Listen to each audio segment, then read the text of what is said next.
A continuación, en Podcast El Contable. día de hoy les traigo un episodio muy interesante porque nuestro invitado es un colega que recorre muchos países ejerciendo nuestra profesión contable. Consultor de precios de transferencia internacional. Estados Unidos de Norteamérica 2019-2020. Bueno, sí, pues todos los que no son arequipeños y vienen a Arequipa definitivamente se quedan como arequipeños porque es una región, una ciudad tan acogedora que realmente da ganas de decir que siempre somos arequipeños. Cuando uno vende un bien o servicio a una empresa, se llama precio de venta. Pero cuando uno vende a una empresa que está vinculada o es subsidiaria, se llama precio de transferencia. Bueno, eso es lo que dice la norma, pero vamos más allá de la norma, ¿no? O sea, ¿por qué se hace tan difícil la tributación? En el pasado, seguramente muchos de nosotros hemos participado de reuniones, ¿no?, ejecutivas, de reuniones de consultoría, y en mi caso me ha tocado ser miembro del directorio de Coca-Cola por 2 periodos, ¿no? Y creo que la mayoría hemos sido testigos, y nosotros especialmente, de cómo ha ido evolucionando la contabilidad, ¿no? Muestras la imagen, aplicas inteligencia artificial y te bota lo que tú tienes con interpretación. Te bota 30 hasta 40 gráficos con interpretación. En julio de 2022 me vuelven a invitar a los Estados Unidos y di conferencias en la Universidad de Los Ángeles, en Las Vegas y en St. George, ¿no?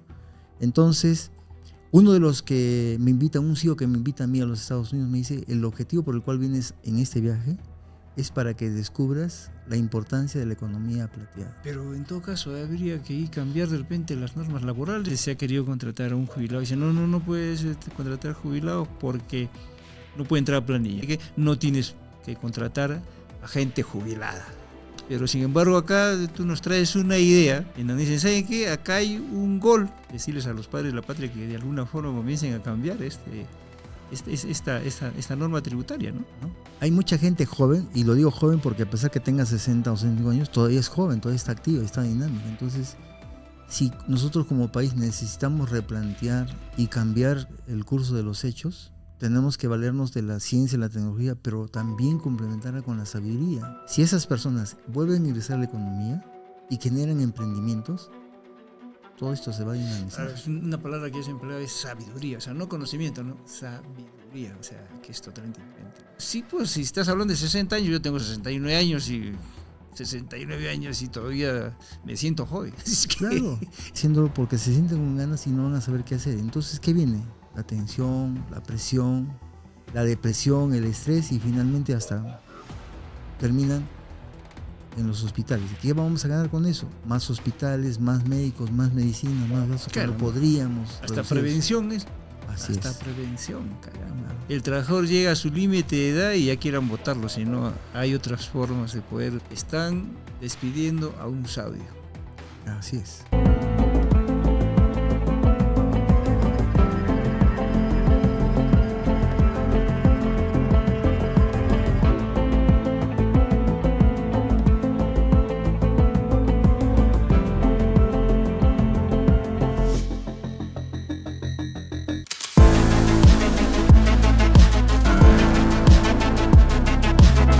¿Qué tal a todos los contadores públicos de Arequipa, del Perú y del mundo?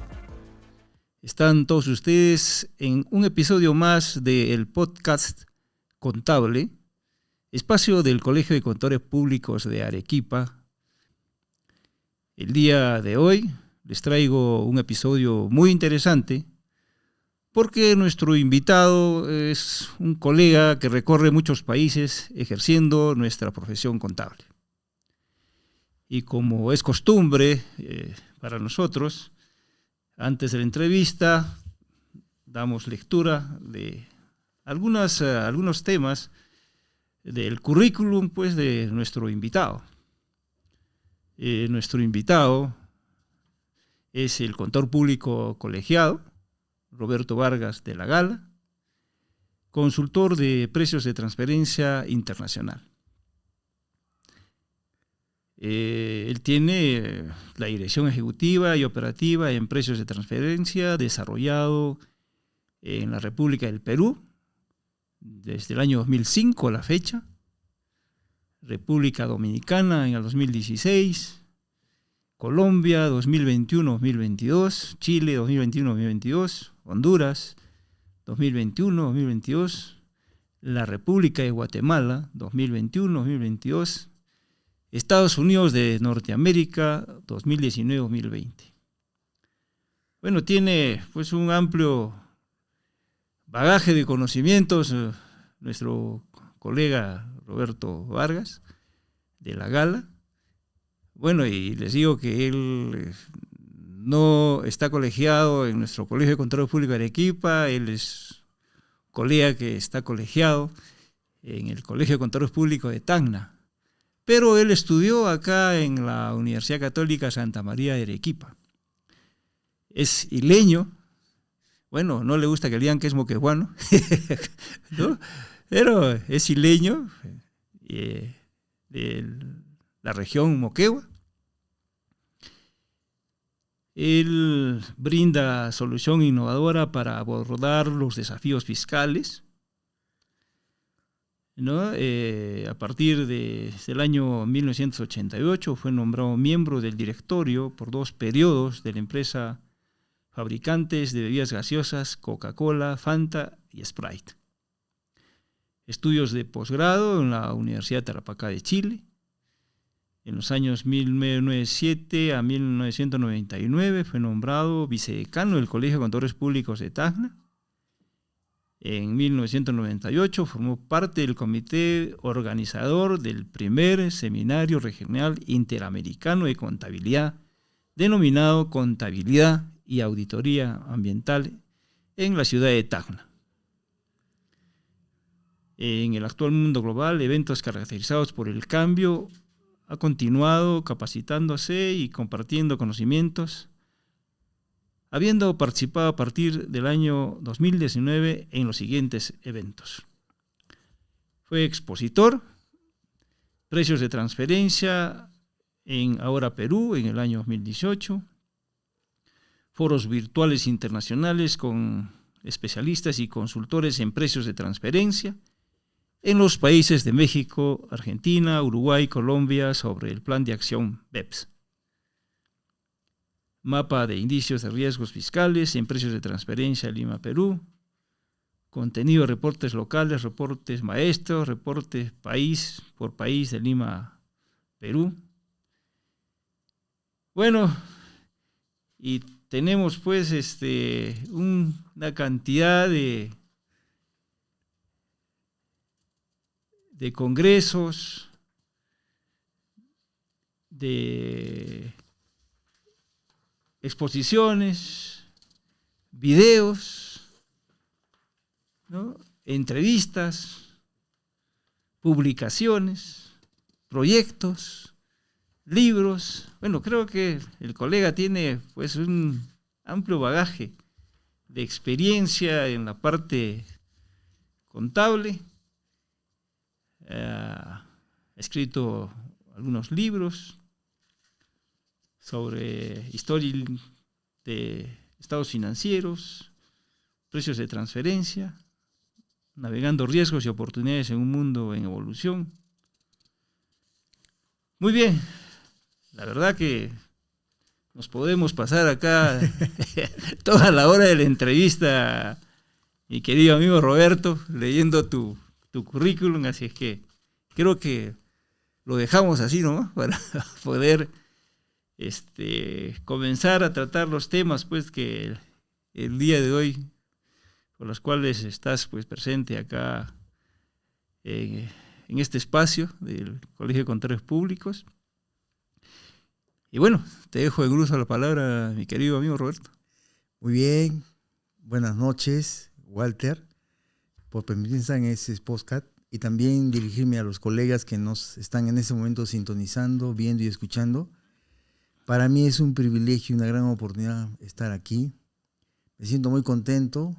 Soy arequipeño de corazón y para mí es una inmensa alegría estar nuevamente aquí. Muchas gracias por esta oportunidad. Qué bien. Bueno, sí, pues todos los que no son arequipeños y vienen a Arequipa definitivamente se quedan como arequipeños porque es una región, una ciudad tan acogedora que realmente da ganas de decir que siempre somos arequipeños. Y muchos, ¿sabes? Muchos de Puno, Cusco, ¿no? Tacna, Mollendo, vienen a Arequipa y se sienten arequipeños realmente, ¿no? Y se quedan a vivir de por vida acá. Y qué bueno para los arequipeños. Muy bien, mi querido Roberto, hablemos de precios de transferencia, ¿no? O sea, primero explícanos más o menos en qué consiste esto, hacernos recordar, algunos para aprender, y tocar pues más o menos cuál es el impacto fiscal, ¿no? de los precios de transferencia en el Perú y también en el extranjero, ¿no? Claro. Bueno, precio de transferencia es algo que lo podemos resumir de la siguiente manera. Cuando uno vende un bien o servicio a una empresa, se llama precio de venta. Pero cuando uno vende a una empresa que está vinculada o es subsidiaria, se llama precio de transferencia. Entonces, la normativa tributaria peruana, que es el impuesto a la renta, que el artículo 32A, dice lo siguiente. Cuando el contribuyente realiza alguna operación con una empresa vinculada, o con una empresa ubicada en paraíso fiscal, o con una empresa ubicada en un territorio donde no permiten compartir información, o en un territorio donde el impuesto a la renta es menor al impuesto a la renta en el país, entonces el contribuyente tiene la obligación de demostrar que el precio de transferencia pactado con ese vinculado o esa empresa ubicada en esos lugares especiales se encuentre a valor de mercado y tiene que demostrar eso, ¿no? Eso es en síntesis. Entonces, la normativa peruana lo recoge esto de hace muchos años atrás, casi del año 2004, y ha ido normándose poco a poco. Y esto viene ¿por qué, no? Porque resulta que las grandes empresas han decidido desarrollar sus actividades, pero aprovechando las ventajas tributarias que pudieran ofrecer determinados territorios o países. Entonces, un empresario, y es lógico entender, si el impuesto a la renta en el Perú es 29,5 y, por ejemplo, en Paraguay fuera 10%, ¿dónde haría la inversión ese empresario? ¿En un país donde la tasa es 29,5 o en un país donde la tasa es 10? Definitivamente, la más baja. Entonces, cuando ese empresario produce allí, pueda que ocurra lo siguiente, que produce en ese territorio y el producto lo puede vender casi al costo, con un margen mínimo, ¿no es cierto? Y Claro. lo va a transferir a otro lugar donde probablemente el impuesto a la renta sea menor y ahí le aumenta el valor de venta y genera más utilidades, ¿no? Entonces, todo ese manejo, que es una planificación tributaria, que las hacen las grandes empresas, les permiten tener una tasa del impuesto a la renta en síntesis más baja y eso le permite pues generar una mejor distribución de dividendos, ¿no? Entonces, las administraciones tributarias ante ese tipo de eventos que han visto por conveniente modificar su normativa interna y adecuarse a lo que es las disposiciones del Organismo de Cooperación de Desarrollo Económico llamado OCDE, que está en París, donde 34 naciones de todo el mundo son parte de ese proyecto y que ha emitido una serie de guías que cada país las ha ido incorporando dentro de su normativa. Cuando tú haces una operación con alguna empresa de esas condiciones, tienes que demostrar el valor de mercado. Y así es como surge eso. Ya, y cómo, a ver, un valor de mercado peruano, más no valor de mercado en el extranjero. Ya, es una buena pregunta porque me va a permitir hacer el contexto siguiente. Hay países que siguen lo que se llama la obligación formal, que es que las empresas tienen que hacer una declaración a la administración tributaria, que bajo cierto límite de ingresos y bajo cierto nivel de transacciones están obligados a declarar informativamente el reporte local. Hay países que han considerado que solamente hay esa declaración cuando es operaciones del país contra una empresa del extranjero. Pocos países como Perú, además del extranjero, también con empresas peruanas. Entonces nosotros tenemos la obligación de sustentar el precio de transferencia de operaciones hechas con empresas vinculadas en el país y el precio de transferencia con empresas vinculadas pero en el exterior. En ambos casos. ¿En qué consiste?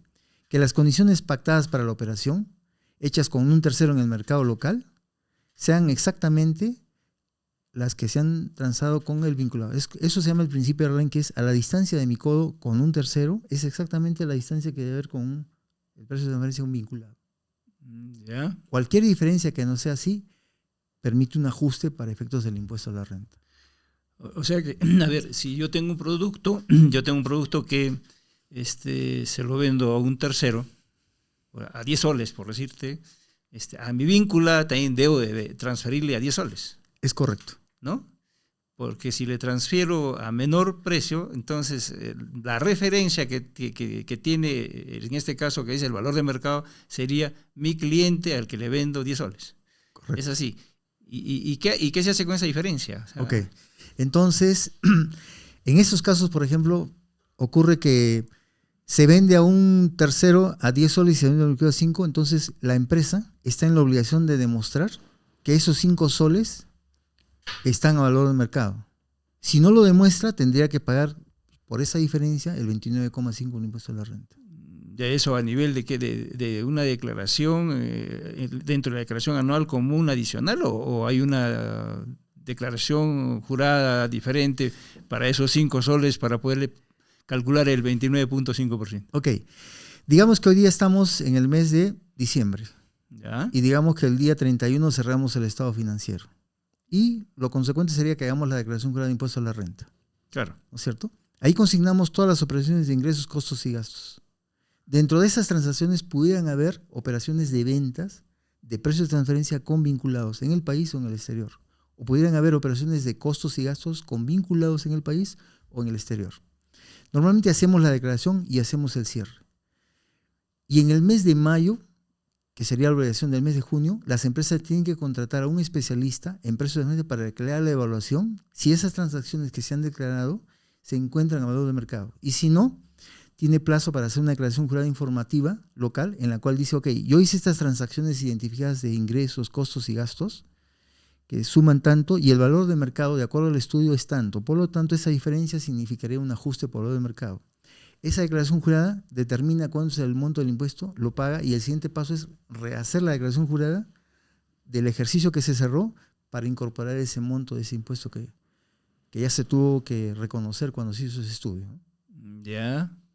Bueno, eso es lo que dice la norma, pero vamos más allá de la norma, ¿no? O sea, ¿por qué se hace tan difícil la tributación? O sea, ¿por qué tenemos que poner o sea, tenemos que tener una ley para controlar que, llamémosles entre comillas, vivezas, ¿no? O sea, de que, como tú lo has dicho inicialmente, buscar un país o una forma de generar prácticamente menos impuesto, ¿no? para el fisco, ¿no?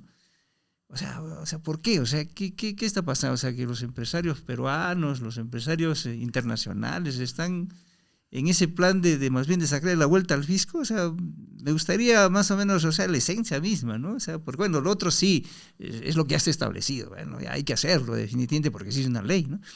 Pero ¿por qué se hace eso? O sea, no. Bueno, es importante. Mira, qué interesante que dices, porque en la ocasión que me ha tocado hacer estudios a otros países, lo que sucede es que en el caso, por ejemplo, de un país, necesita recaudar una cantidad determinada de impuestos porque hay un presupuesto que a su vez tiene una finalidad para atender necesidades. Entonces, la recaudación de esos impuestos implicaría una fiscalización por la entidad administrativa para ver quién cumplió y quién no cumplió. Naturalmente hay empresarios que sí cumplen, ¿no es cierto? Hay empresarios probablemente que no. Pero el mismo país, con el fin de atraer inversiones del extranjero, ¿qué hace? Da ciertas ventajas tributarias. O crea zonas donde no hay tributación tan igual como es el 29,5. Por ejemplo, la selva. Por ejemplo, empresas que están por encima de 4.000 metros sobre el nivel del mar. Por ejemplo, las empresas que están en zona franca en Tacna, ¿no? Hay maneras de que atraen el capital para que hagan ese tipo de operaciones porque eso genera ingresos, porque eso genera movimiento económico, ¿no? O sea, en cierta medida es la cultura tributaria de un país la que está en este momento bajo evaluación, ¿no? Bajo análisis. Y lo que tú dices es correcto. ¿Por qué tendría que haber eso? ¿No? Claro. Entonces, en este momento, entre las administraciones tributarias de distintos países, están viendo quién atrae más inversionistas y le dan ciertas ventajas, ¿no? Yo me he encontrado eso cuando he estado haciendo auditorías o he estado haciendo estudios, que resulta que hay países que le dan tantas ventajas que atraen al capital. Y entonces uno, ¿cómo vas a competir contra eso? Si es la misma administración que te está dando ciertas facilidades. Es más, hoy en día la OCDE, y con un grupo especial de especialistas, ha creado un impuesto mínimo mundial. Si, por ejemplo, hay una empresa corporativa que tiene operaciones y tiene empresas en Norteamérica, Centroamérica, Sudamérica, en Europa y en Asia. Y probablemente en el Perú pagará 21,5%. Probablemente en Panamá puede pagar menos impuesto a la renta.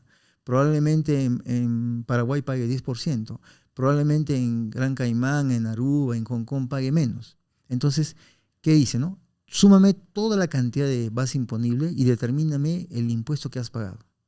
Y cuando se compara el impuesto pagado contra la base imponible, resulta que sale un impuesto del 5%, del 2%. Yeah. Entonces, ¿qué dice la nueva norma que están nombrando ahora? Es que cuando hagas esa operación, lo mínimo que debes haber pagado por todas tus empresas es 15%. Entonces, ¿qué va a volver a eso?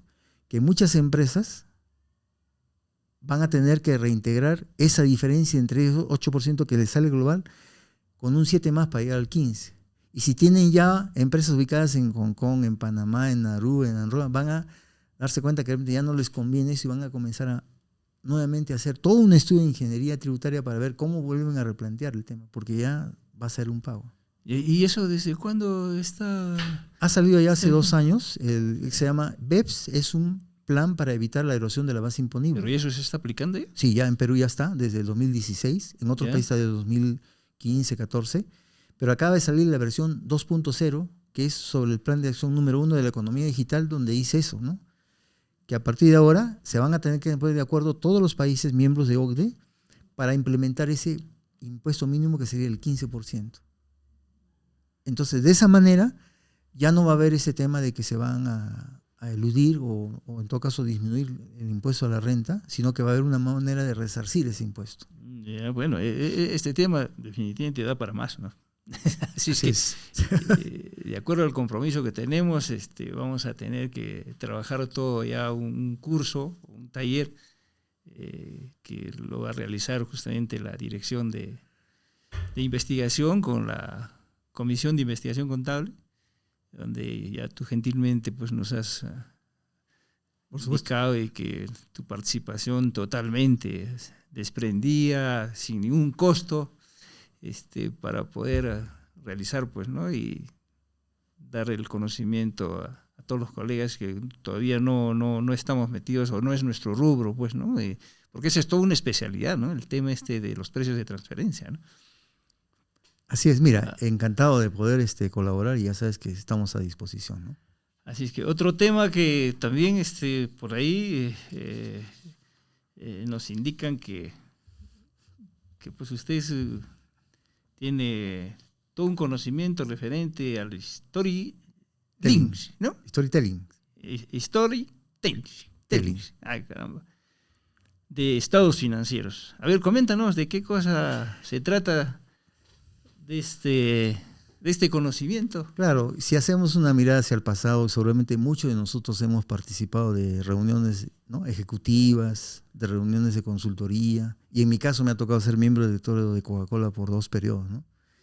Y creo que la mayoría hemos sido testigos, y nosotros especialmente, de cómo ha ido evolucionando la contabilidad, ¿no? Antes un estado financiero se sacaba una vez al año, después 2 veces al año, después 3, y después se sacaba a finalizar el mes y se sacaba el día 20 y 30, ¿no? Entonces, cuando habían reuniones de ejecutivos, hemos sido testigos pues, de que a una reunión de directorio que se cita con anticipación se les entrega un file de una cantidad de más de 100 o 200 páginas con un montón de información, estados financieros, ratios, cálculos, anexos, y que se tenía que explicar esa presentación por parte del contador o el gerente financiero o el gerente general a los directores, después a la junta de accionistas, y muchas veces era tan tedioso que eso demoraba pues 2 o 3 horas o 4 horas.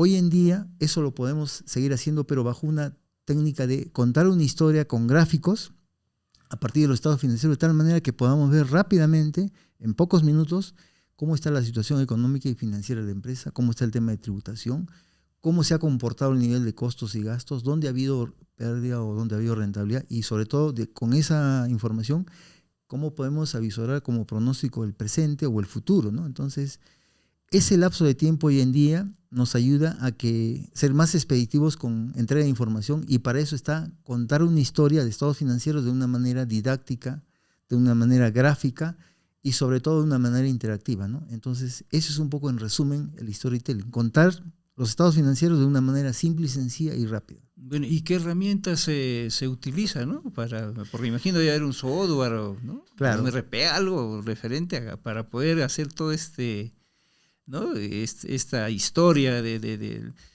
las empresas y poder comenzar a ver, pues, ¿no? Todos los flujos y todos los cambios y ratios y todo lo que más o menos ha continuado, ¿no? Como dice la historia, ¿no? de la empresa. Claro. ¿No? A ver cómo va evolucionando, no solamente año a año, sino mes a mes y las comparaciones. O sea, ¿qué software utilizan? Bueno, vamos a empezar primero para aquellos contadores que somos, digamos, empresas que atendemos a pequeña y mediana empresa, donde probablemente el recurso es muy limitado, ¿no? Entonces, ¿qué tenemos ahí? Tenemos las famosas planillas de Excel, ¿no? Ya. Excel avanzado, donde el Excel te puede ayudar a recopilar la información y te puede hacer una especie de dashboard. En ese dashboard tú pones con gráficos, a colores y con números, esto que estamos hablando de storytelling, ¿no? Si queremos avanzar un poquito más y hay más recursos, pues podemos ir al Power BI, ¿no? El Power BI es una opción un poquito más adelantada del Excel, donde tú puedes efectivamente trasladar a un gráfico a colores de barras, de círculos, de estrellas, de líneas, de diagramación dispersiva, lo que tú quieres mostrar en poco tiempo. Si seguimos avanzando y vamos más allá, podemos crear programas en los cuales podamos, ya toda esa información, simplemente captamos la información de la hoja del balance de comprobación más los análisis y ese solo se encarga de lanzar toda la información, ¿no? Y hablamos de medianas empresas y de grandes empresas que se aplican. Pero ahí se podría, o sea, ¿todavía no existe un software de esa naturaleza? Existe, de tal manera, ¿sí? Las grandes empresas lo tienen, pero si hablamos del sector de la pequeña y mediana, que es, digamos, donde estamos llegando, todavía trabajamos con el Excel avanzado, ¿no? Pero de todas maneras es un trabajazo. Así es, con el dashboard y trabajamos con el Power BI, ¿no? Para trabajar toda esa información en Excel, o sea, es un trabajo que es diferente, por decirte, que a partir de la base de datos ya con un software tú puedas jalar y mostrar todo lo que tú quieras, ¿no? O sea, pero ya con un Excel, o sea, me imagino que es un trabajo pero muy arduo.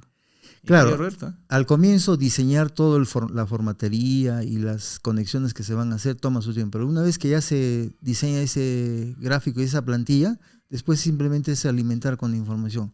Es más, hoy en día, por ejemplo, el Excel contiene inteligencia artificial y te puedes sacar los gráficos, los ratios sin necesidad de que tú lo indiques. Simplemente muestras la imagen, aplicas el inteligencia artificial y te bota lo que tú tienes con interpretación. Te bota 30 hasta 40 gráficos con interpretación, ¿no? Bueno, sí, ya lo hemos hecho en una oportunidad con mi hijo. Sí, claro. Que más o menos domina todo el tema de lo que es inteligencia artificial, ¿sí? Sí, lo he visto, ¿no? Sí, lo he visto. Pero bueno, ya cuando hablamos de una historia, ya como que la cosa, digo, uy, que ahora hay herramientas intermedias también, ¿no? ¿Ya? ¿No? ¿Otras qué? ¿Cómo dijiste? Hay herramientas intermedias, ¿no? Por ejemplo, hoy en día, con la salida del ChatGPT, ¿no es cierto? Toda esa parte que hacíamos nosotros de hacer el estado financiero, de poner el activo corriente, no corriente, ¿no? Numerar las células, luego sacar los ratios horizontal, vertical, luego hacer la interpretación, luego hacer una proyección hacia adelante. El ChatGPT te lo hace en 5 o 6 minutos, menos todavía. Bueno, almacena la información y te bota todo lo que tú nosotros nos demoramos mínimo una semana en hacer todo eso. Exacto, ¿no? Y todo lo que implicaba todo eso. Si había un error, encontrar el error y corregir, ¿no? Y volver a tipear en una máquina planillera grande, que era todo un tema, ¿no? Ya, pero solamente es historia o también se puede ver el futuro.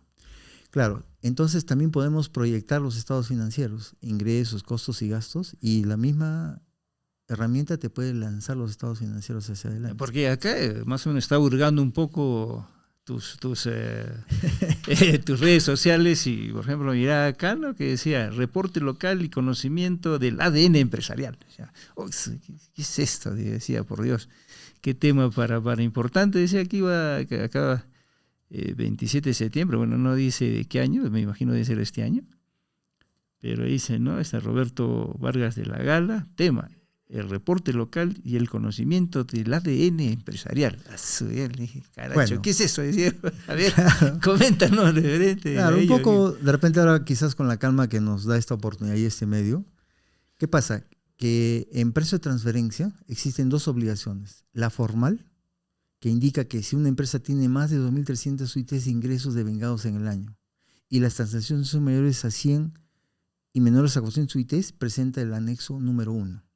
Pero si la empresa tiene 2.300 UITs de ingresos devengados en el año y las operaciones con vinculados o con empresas ubicadas en paraíso fiscal o en territorios que no son cooperantes o en empresas, el impuesto a la renta es menor, y las transacciones con vinculados pasan de 400, tiene que presentar un informe en Word completo, tiene que presentar una plantilla de Excel donde están toda la información, con fórmulas, con ratios, con estados financieros. Entonces, ese trabajo es de tipo informativo, pero en el Perú existe la otra obligación, que es la obligación formal, que es ver si se cumple el principio Verlaine, el principio de libre concurrencia.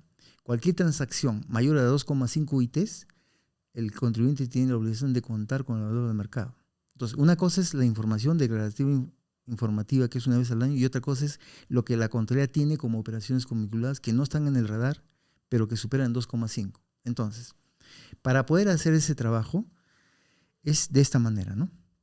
Por ejemplo, si yo tengo una operación de ventas entre Perú y una empresa vinculada al extranjero y le vendo un bien, entonces yo tendría que, lo primero que hacer es buscar comparables internos para ver si esa operación existe en la contabilidad similares, que yo he hecho eso para poder establecer de ahí los precios de mercado y compararlo con el valor de venta, ¿no es cierto? En función a eso, digamos que yo tendría que establecer el tipo de método que voy a aplicar. Son 6 métodos. Precio comparable no controlado, que es pan con pan, ¿no? Precio de reventa si yo compro de una vinculada para vender. Costo incrementado si yo produzco y le agrego un margen de utilidad. Y si no puedo validar por eso, me voy a los métodos que trabajan con los ratios de los estados financieros, el markup o el margen de utilidad operativa, ¿no? Entonces, hasta el año 2016 era más o menos así, pero una vez que se emiten nuevas normas, que es el plan de acción, ¿no es cierto?, número 12 y otras normas más que el Perú lo incorpora, entonces ya hay que ser, lo primero que es, tienes que conocer el negocio y para eso tienes que conocer la cadena de suministros, ¿no? Entonces, por ejemplo, una empresa tiene un área de logística que se encarga de eso, importar o exportar. Un área de almacén que se encarga de controlar el almacén, un área de transporte, ¿no es cierto? Y tiene un área de producción que se encarga de producir, y tiene un área de almacén de productos terminados. Y luego hay otra área que se encarga de la parte de transporte, llevarlo a los puntos de venta. Y hay otra área que se encarga de la parte comercial. Y hay otra que se encarga de la parte de marketing. Y hay otra que se encarga de investigación de mercado. Y hay otra que se encarga de recursos humanos. Y hay otra que se encarga de la parte financiera. Todo eso es la cadena de suministros para llegar ese insumo comprado en producto al producto final, al consumidor final. Entonces, las empresas han optado porque la parte de logística sea una empresa en Panamá. La parte productiva, como el Perú somos más, digamos, asequibles para el costo de mano de obra, en Perú. La parte comercial la llevo pues a México. La parte de marketing la llevo a Argentina porque son muy buenos los argentinos. La parte de intangibles, que es la regalía, la llevo pues a Aruba o lo llevo a Islas Caimán, porque ahí el impuesto. Entonces, voy deslocalizando funciones, activos y riesgos para proceder a hacer la operación. Entonces, por eso es que hay que conocer el ADN de la empresa. ¿Ya? Para que tú puedas tener una idea y luego poder enfocar y saber cómo vas a aplicar. Entonces, esa empresa que está en Perú paga 29,5 y así te das cuenta que en esa cadena puedes saber cuáles son las tasas de impuesto de renta y cómo has trasladado funciones, activos y riesgos para justamente disminuir el impuesto a la renta, ¿no? Por eso es que hay que conocer el ADN de la empresa. Pero ¿qué tal nombre? ADN, ¿no? Claro, O sea, que es la parte interna. pero ese es un nombre que tú le has dado. ¿O Sí, ya, yo le he ya, puesto eso. Yo le he puesto porque yo ese primera nombre. vez que he escuchado el ADN, Claro. ¿no?, de la empresa, que me parece Así muy es. interesante, pero que está muy bien. O sea, ¿no? Es como, a ver, como una línea de tiempo, ¿no? Pero hay empresas que han sido de alguna forma fraccionadas por intereses, ¿no?, de dar mayor rentabilidad, ¿no?, a esta actividad que realiza la empresa, ¿no? Entonces, cuando tú conoces el ADN y llámese la cadena de suministros, sabes si la planificación tributaria es normal o es agresiva. Porque cuando te das cuenta que hay 29,5 en un país y en otro hay 10, en otro hay 15, en otro hay 13, esa planificación ya es de naturaleza agresiva. Entonces hay dos cosas ahí, hay dos estrategias.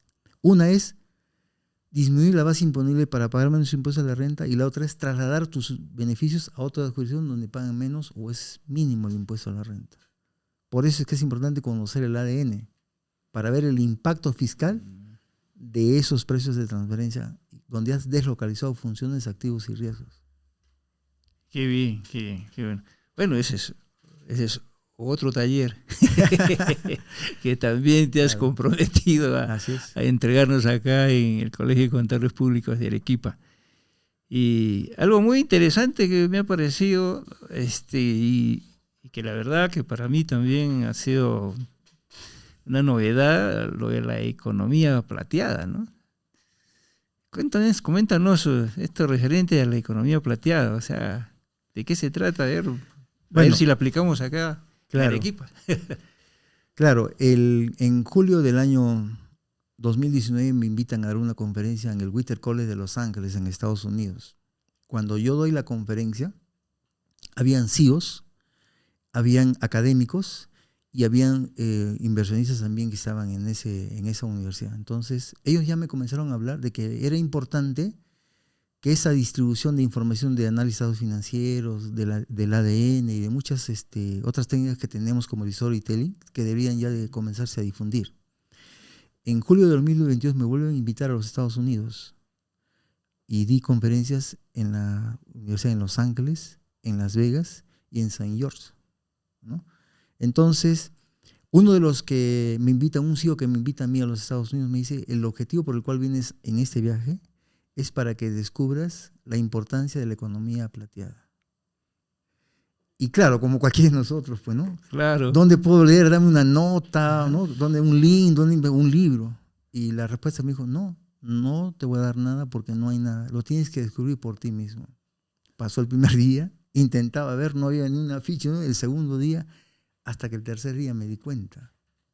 Algo yo descubrí en ese instante que le dije a mi amigo, creo, y con duda le digo, ya sé cuál es ya. Eso que está al frente de nosotros. Sí, me dijo. Entonces, ¿qué sucede? Que en los Estados Unidos tú vas a un supermercado, aparte que tienes una pantalla que se está viendo y sabes en la pantalla si esa persona vino 1, 2, 3, 4, 5, 6 veces, sabes en qué estante compró, sabes qué tipo de producto compró, sabes si pagó con tarjeta de crédito, en efectivo, en dólares, en yenes, sabes si hubo un descuento, sabes si hubo una evolución, una queja, todo. Y inclusive captan las emociones de la persona. Entonces, ¿qué sucede? Que las personas que te atienden ahí eran personas pues de 60 años, 65 años, con una agilidad y una alegría que uno se sorprende. Entonces le dije, ¿ellos son? Sí, me dijo. Entonces, esta economía plateada en este momento mueve casi el 80% del comercio mundial y en este momento es el boom en Europa y en Estados Unidos. O sea, ¿estás hablándome de la gente jubilada? Claro, mucha gente que ya se retira, ya tiene la vida resuelta. Y esas personas todavía se sienten joven, con ganas, con energía, pero sobre todo, mi querido Walter, con esa sabiduría, ese intangible que no se puede perder. Claro. Que es valioso. Ese intangible, ese proceso de sabiduría es lo que se llama la economía plateada. Que si tú lo inyectas al mundo económico, te genera mucha utilidad. Entonces, hay emprendimientos de personas de 60, 65 años, 70 en Europa y Estados Unidos en ese momento que están comenzando a crecer. Pero en todo caso habría que cambiar de repente las normas laborales porque a un jubilado que tenga su pensión, o sea, no lo dejan entrar a planilla porque dice de que bueno, ya tiene una pensión, o recibes la pensión o recibes lo de la planilla, ¿no? Entonces habría que modificar por ahí esta norma laboral, ¿no? Porque estás hablándome de gente jubilada que tiene una pensión, porque me hablas ¿no? de trabajadores ya o personas adultas que tienen ya una economía ya, ¿no? La vida resuelta. La vida resuelta, como tú dices, ¿no? Claro. Entonces, pero dentro de la experiencia que nosotros tenemos, ¿no? Es esa, ¿no? De que a veces se ha querido contratar a un jubilado y dice, no puedes contratar jubilados porque no puede entrar a planilla. Y tampoco puedes contratarlo por honorarios porque es una empresa que es una persona que va a marcar una tarjeta, va a entrar una entrada, una salida, una situación de dependencia, y por lo tanto tampoco, entonces por todo lado nos dicen, ¿sabe qué? No tienes que contratar a gente jubilada. Pero sin embargo acá tú nos traes una idea, ¿no? Que es del exterior, en donde dicen, ¿saben qué? Acá hay un gol en la economía, pero acá tenemos un problema. Entonces habría que comenzar de repente decirles a los padres de la patria que de alguna forma comiencen a cambiar esta norma tributaria, ¿no? Claro, mira, yo he dado en agosto de este año conferencias en Bogotá, hablando con empresarios y gente, explicándoles el impacto de la economía plateada, ¿no? Entonces, ¿qué sucede? Y un ejemplo muy sencillo que creo que los contadores somos en cierta medida privilegiados para este tema, ¿no? Todos conocemos de lo que se llama la planificación estratégica, que son decisiones anticipadas. Todos conocemos eso. Y todos sabemos que la gestión estratégica no es otra cosa que las decisiones reales y que a veces coincide con lo planificado y a veces no, pero en la mayoría casi coincide. Entonces, por la experiencia que tengo de haber recorrido varios países y conocer el ADN de las empresas, me di cuenta de algo, ¿no? Que entre la planificación estratégica, que son decisiones anticipadas, y la gestión estratégica falta un nexo. ¿Y qué se llama dirección estratégica? Me lo explico de otra manera más sencilla y con todo el respeto posible, ¿no? Digamos que hay un señor que desde que empezó en una zapatería. Sabe cómo es el cuero, sabe los elementos, sabe la pintura y de repente comienza a crecer porque la calidad de su producto es bueno y crea tiendas y crea otros lugares y abre, ¿no?, nuevos establecimientos, todo ligado al zapato. Y él es el que llega a ser el CEO. Pero él no ve las demás consideraciones diarias que tiene el negocio. Sigue pensando siempre en el zapato, en la hora, en el turno, ¿no?, en la calidad. Entonces, cuando llega ahí, puede manejar bien la planificación estratégica, puede manejar la gestión, pero le falta dirección estratégica. Entonces, ahora lo que tenemos que hacer es sensibilizar en el mercado local peruano la importancia de la dirección estratégica. Entonces, para eso, ¿qué se necesita? Consultores, un consejo consultivo que le pueda brindar esa dirección estratégica a los CEOs y a las empresas y que le pueda decir, oye, por ahí no vas bien, oye, esto puede mejorar, oye, esto lo puedes hacer así. El resultado de esto va a ser tal, por la experiencia. Entonces, ¿quiénes son parte de ese consejo consultivo? Aquellas personas que ya se jubilaron, que se retiraron y que se pueden agrupar y agremiar y pueden comenzar a brindar desde esa perspectiva servicios independientes. Pueden crear su pequeña empresa y brindan servicios. Entonces, imagínate que una persona tenga un problema que le puede estar demorando 3 o 4 días. Vas ante un consejo consultivo de gente con experiencia y en un minuto te da la respuesta. Eso tiene valor. Entonces, un miembro de economía plateada que tiene la vida resuelta en Estados Unidos gana en promedio por 3 sesiones de 1 hora más o menos $15,000 a $20,000. Yes. En Centroamérica es algo de $5,000 y aquí en Perú está entre $1,200 a $3,000. Entonces, no podemos perder esa sabiduría y ese conocimiento, esa experiencia de las personas que ya han vivido este mundo, porque necesitamos ese conocimiento. Por más avance y ciencia que exista, necesitamos la experiencia. Ya, entonces, ya te comprendí. Entonces, no es que vamos al jubilado a meterlo a la planilla, sino vamos a ponerlo, o sea, como un consultor, ¿no?, para que toda la experiencia que él tiene, o sea, nos pueda servir para efectos de ya no empezar pues de cero, ¿no?, sino empezar a partir de todo ese bagaje de conocimientos que él tiene y decir, bueno, las cosas se hacen así, así, así, y bueno, tampoco no es completo él, ¿no?, sino que va a necesitar una dirección. Claro. ¿No? Qué bueno, qué bien. ¿No? Entonces, hay mucha gente joven, y lo digo joven porque a pesar que tenga 60 o 65 años, todavía es joven, todavía está activa, está dinámica. Entonces, si nosotros como país necesitamos replantear y cambiar el curso de los hechos, tenemos que valernos de la ciencia y la tecnología, pero también complementarla con la sabiduría. Entonces, no podemos perder ese gran avance que hemos logrado, por el contrario. Entonces, si esas personas vuelven a ingresar a la economía y generan emprendimientos, todo esto se va a dinamizar. Es una palabra que yo siempre leo, es sabiduría, o sea, no conocimiento, ¿no? Sabiduría, o sea, que es totalmente diferente, ¿no? Así es. Sabiduría al conocimiento, ¿no? Claro. La sabiduría es un maestro, ¿no?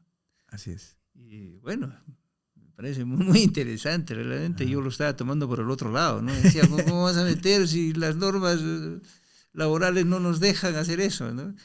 Pero no, o sea, la idea ya es, ¿sabes qué? Te vas al directorio, ¿no? O te vas como un consultor de a lo mejor de la Junta General de Accionistas, ¿no? O sea, interesante, ¿eh? O sea, bueno, sí, pues si estás hablando de 60 años, yo tengo 69 años y 69 años y todavía me siento joven. Así que, Claro.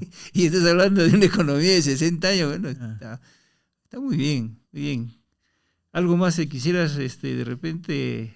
Sí, mira, hay un detalle ahí, ¿no? Sí. Entonces, uno de los proyectos que podríamos estar ahí pensando es lo siguiente, ¿no? Si en una empresa tú ves por el lado de las planillas que hay personas que le quedan 1 año para ser jubilado, o le quedan 2, o le quedan 5, deberían de implementarse programas por los cuales a esas personas se les vaya preparando ya para cuando llegue ese momento y no sientan el impacto del día siguiente y después, que van a querer seguir haciéndolo porque se sienten con ganas y no van a saber qué hacer. Entonces, ¿qué viene? La tensión, la presión, la depresión, el estrés y finalmente hasta terminan en los hospitales. ¿Qué vamos a ganar con eso? Más hospitales, más médicos, más medicina, más gastos, Caramba. cuando podríamos Hasta reducir prevención eso. Así hasta es. prevención, caramba. Claro, ¿no? Bueno, que escuchen los empresarios, escuchen acá a Roberto, le está dando una muy buena idea. O sea, no es cuestión de que el trabajador llega a su límite de edad y ya quieran votarlo, sino hay otras formas de poder revalorarlo al trabajador en ese aspecto, ¿no? O sea, no es toma tu liquidación y vete a tu casa, no. Están despidiendo a un sabio. Así es. Así es que hay que escuchar, señores empresarios acá, al colega Roberto, le está dando pues un tip, pero la verdad que yo también no desconocía totalmente de ella, así es que ahí estamos, y los colegas contadores ahí también, para asesorar a los gerentes, a los dueños de las empresas, para decirle, bueno, que los trabajadores que ya están para jubilarse, hay que comenzar a ver la forma en cómo se logra que ellos entren a otro nivel. Claro. Qué bueno, qué bueno, qué bueno, qué bien, mi estimado amigo. Bueno, Roberto, estamos viendo que él tiene pues un par de libros escritos, ¿no? Muy, muy interesantes, pero él también tiene otras facetas, pues, ¿no? O sea, otras facetas muy interesantes, y de un libro que por acá me ha llegado y quizás lo podamos tocarlo luego, y siempre hablando del ADN.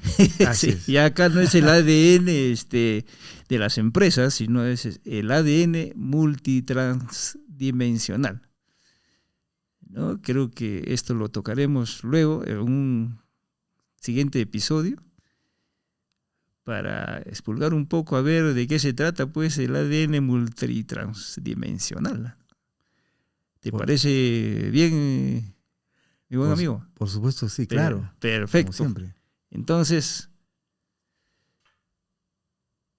este episodio lo culminamos, pero con un hasta luego nada más, porque comenzaremos otro episodio que es otra faceta que tiene pues nuestro amigo Roberto. Así es que por el momento, hasta luego, colegas, cuídense. Tu despedida, mi querido Roberto, momentánea, hacia los colegas, ¿algo que quieras agregar? Sí, claro que sí. Miren, estamos en un momento muy especial y quiero con esto mencionarles, ¿no? Que si bien es cierto, tenemos el auxilio de las inteligencias artificiales y una serie de avances más, entonces el rol del contador no es que va a desaparecer, por el contrario, hoy como nunca va a tener un rol muy especial, muy particular, y es donde el valor agregado que tenemos nosotros es el que va a surgir de ahí en adelante, ¿no? Entonces quizá ya no vamos a ser tenedores de libros, tampoco vamos a ser ya ahora analistas y estar en el tema de los ratios, tampoco vamos a estar haciendo de repente los análisis que hacíamos. Entonces nuestro valor agregado va a ser, a partir de la información, darle valor agregado al cliente respecto a la inversión, respecto a la rentabilidad. Y un ejemplo simple y sencillo, ¿no? Que ahora con la experiencia que tenemos lo podemos hablar. Hay 3 indicadores que hay que tomar en cuenta: el ROA, el EVA y el EBITDA, y el costo de adquisición de clientes, ¿no? Entonces, solamente como ejemplo, si tú, por ejemplo, tienes un estado de ganancia que tienes ventas, costos de ventas, margen bruto, gastos de ventas, gastos administrativos, y tienes el margen de utilidad operativa, ¿qué va a pasar, no? Que el día que venga una fiscalización y te revisen los gastos comerciales, probablemente tengas alguna dificultad. Y es la siguiente: si tú tienes, digamos, 80 clientes y 78 son pequeños clientes y solo 2 son los que te generan el 80% de ingresos. Y el otro diferente son menudeos.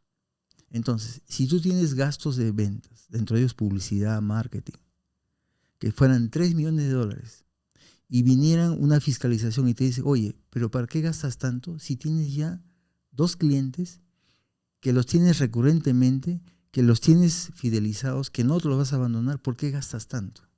Entonces solamente tu gasto de comercial debe ser de repente no los 3 millones, sino de repente 300,000. La diferencia es reparable. Para eso que tienes que saber el costo de adquisición del cliente. Con la inversión que vas a hacer, ¿cuántos clientes vas a traer? Si es que vas a traer más clientes, en función a eso debe ser el volumen de costos y de gastos de comercialización. Entonces, todos esos detalles salen en los estados financieros. Entonces, ese valor agregado es el que tiene que dar el contador de ahora en adelante, porque ya tiene la información, ¿no? Bueno, sí, definitivamente. Bueno, estuvimos nosotros en una conferencia internacional en la ciudad de Lima la semana pasada, donde ya tuve el gusto de conocerte. Uh-huh.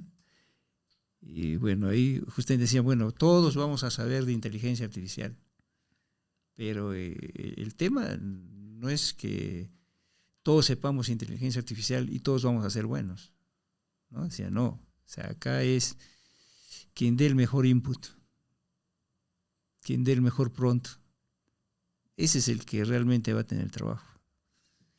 Es tan igual como todas las herramientas que hemos tenido, ¿no? O sea, me hablabas antes, por ejemplo, el Excel, ¿no? Todos conocemos el Excel, pero hay unos que son unos tigres en Excel, ¿no? O sea, lo aprovechan mucho más que otros, ¿no? Hay software que unos lo aprovechan más que otros. El mismo celular, ¿no? El celular, unos aprovechan más que otros. Unos tienen celulares de repente 4,000, 5,000, 6,000 soles, pero solamente lo utilizan para hablar.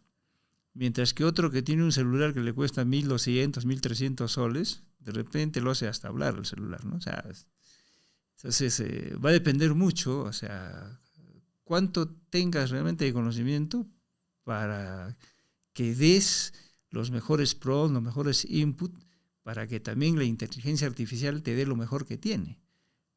Porque si tú le pides basura, definitivamente te da basura, ¿no?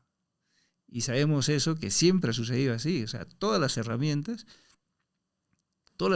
que hemos tenido en la parte contable, también, o sea, le dábamos basura, nos arrojaba basura, ¿no? Le dábamos una muy buena información, o sea, de datos, y nos daban pues también una muy buena información, ¿no? Entonces, igual yo creo que es el tema de esto de la inteligencia artificial, ¿no? Y que está en boga por todos y siempre nos ponen de ejemplo a que los contadores van a desaparecer, ¿no? ¿Y tú qué piensas, no? O sea, bueno, ya que has tocado la inteligencia artificial, ¿no? Mira, justamente hablando de este tema en los Estados Unidos, conversaba con unos colegas y unos CEOs de empresas del Silicon Valley. Y me decían, ¿no? ¿Tú sabes cuáles son las 3 carreras de mayor riesgo en los Estados Unidos? La verdad que no, le digo, ¿no?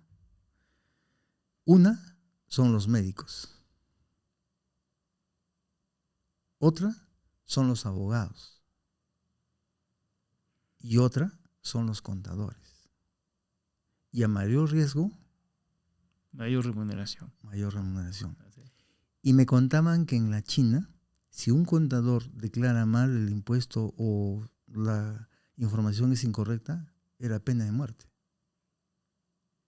Entonces, vemos aquí que la contabilidad y el contador tienen un rol muy importante y la contabilidad no va a desaparecer, sino que se va a adaptar a la nueva realidad y va a continuar haciendo ese rol, ¿no? Entonces, ¿dónde está la diferencia en el valor agregado que ahora tenemos que nosotros otorgar, ¿no? Quizás seamos vendedores, quizás seamos marqueteros, quizás seremos estratégicos, quizás seamos operativos, quizás seamos netamente técnicos, quizás vamos a pasar a ser los auditores de los procesos, ¿no? Claro. Entonces hay mucha oportunidad para poder desarrollar, pero tenemos que tomar ya las riendas y comenzar a prepararnos también. Claro, es como siempre yo les digo a los jóvenes, ¿no? O sea, contadores. El tema es que ahora los contadores vamos a comenzar a ver de los estados financieros hacia adelante. Ya la parte de los cargos, de los abonos, todo eso ya lo va a manejar determinado. Ahorita, por ejemplo, ¿no? Ya la SUNAT ya está comenzando a trabajar lo que es el registro de compras y ventas. Dice, acá está tu registro de compras, revísalo a ver si está bien, ¿no? Y si está bien, de una vez dile que se grabe y punto, ¿no? Entonces, tenemos que comenzar a cambiar nosotros nuestra visión, ¿no? O sea, nosotros los contadores, o sea, tampoco no hemos sido preparados solamente para ver impuestos, sino sobre todo para dar, como tú dices, nuestro valor agregado a partir de los estados financieros hacia adelante en la toma de decisiones, ¿no? O sea, eso creo que esa es nuestra función, para eso hemos sido preparados. Y peor aún ahora, ¿no? Con todo esto de la inteligencia artificial y todo ello, o sea, que vamos a tener que cambiar de todas maneras nuestra forma de pensar, nuestra forma de ver. O sea, no vamos a ser los contadores de cargo y abono, no vamos a ser los contadores que solamente nos dedicamos a hacer estados financieros, sino la labor del contador. O sea, va a ser totalmente diferente, ¿no?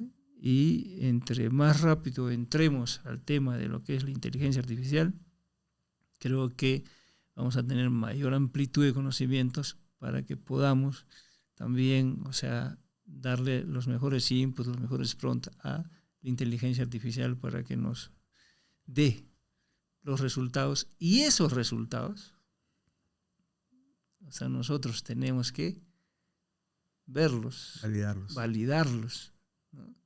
Porque no es que ya nos dio la inteligencia artificial y ya pues, y sabe que el señor gerente haga esto, señores directores hagan esto. No, o sea, ahí creo que esta va a ser nuestra labor. Mira, es un tema interesante porque te digo lo siguiente, ¿no? Si hay algo que cambiar, creo que empezaríamos nosotros.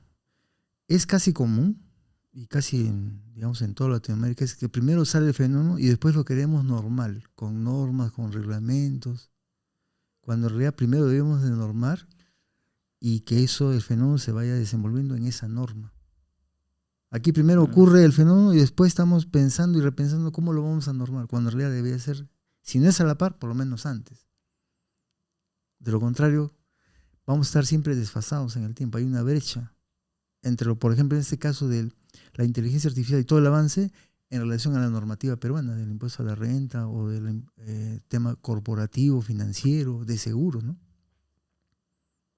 No hay mucha especialidad en eso, no hay mucha normativa actual. Sí, bueno, normalmente siempre somos reactivos, ¿no? Claro, entonces eso tendría que cambiar. Y en realidad, a todos los colegas que nos están viendo, especialmente en mis palabras van dirigidos a nuestros queridos estudiantes universitarios, que no pierdan la fe y que al final, si bien es cierto, la universidad nos da mucho, pero nosotros a partir de lo que aprendemos y de la sabiduría de nuestros maestros, sí podemos marcar la diferencia, ¿no? No importa la universidad en que estés, vale lo que tú quieras hacer y ese conocimiento y esa conciencia con que hagas las cosas para que puedas destacar. Y oportunidades vas a tener.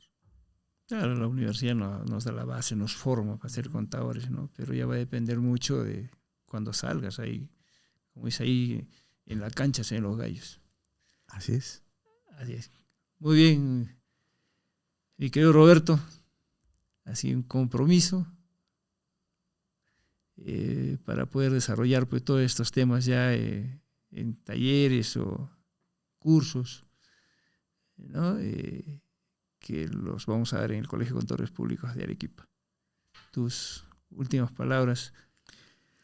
Bien, mi estimado Walter, para mí es un privilegio y una alegría tener la oportunidad de dialogar contigo. Muchas gracias por esta ocasión. Agradezco también tus buenos conceptos que has vertido al comienzo y todo también para aprender. Así que encantado de poder colaborar y las veces que sean necesarias, ¿no? Sí, Siempre. todos aprendemos. Todos los días aprendemos. O sea, nunca uno termina de aprender. Así es. Así que, colegas, será hasta una nueva oportunidad y hasta luego o hasta dentro de un rato. Vamos a ver cómo hacemos para ver el otro tema con nuestro amigo Roberto referente a esta otra actividad que él desarrolla. Muy bien, muchas gracias.